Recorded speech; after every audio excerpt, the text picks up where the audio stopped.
Today, I will be walking you through the self-selection process for individual students. First, you'll need to log into your housing portal with your Iowa State NetID and password. Once you are logged in, you should see a screen that looks like this. Once you are on the home screen, you will click the tab that says On-Campus Housing Contract. After selecting this tab, you will scroll down until you see the academic year 2025 to 2026 contract and click Continue. After clicking Continue, you will go through the tabs above until you get to the standard room selection page.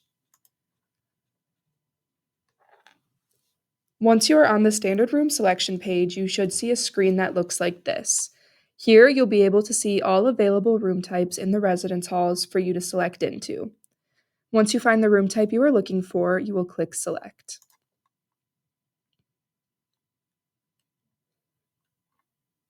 After clicking Select, you will be able to see all available rooms within the room type selected, as well as you'll be able to filter results by areas, buildings, as well as attributes.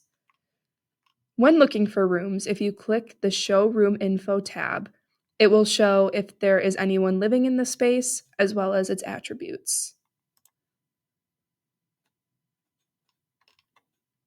Once you find the room you are wanting to select, you will click Add to Cart. After clicking Add to Cart, it will then take you to this page where you will then assign yourself a bed space by this drop-down menu. Once you select your space, you will click Assign Beds. Here it will take you to a confirmation page, and once you confirm that this is the space you are wanting, you will click Save and Continue. After clicking Save and Continue, you'll see the screen that says you've selected your room assignment and you are able to return to home. To verify that that room assignment went through, you're able to click the My Room Assignment tab, and then More Details, and here it will show your room selection as well as the floor plan for your space. That is how you go through room selection as an individual.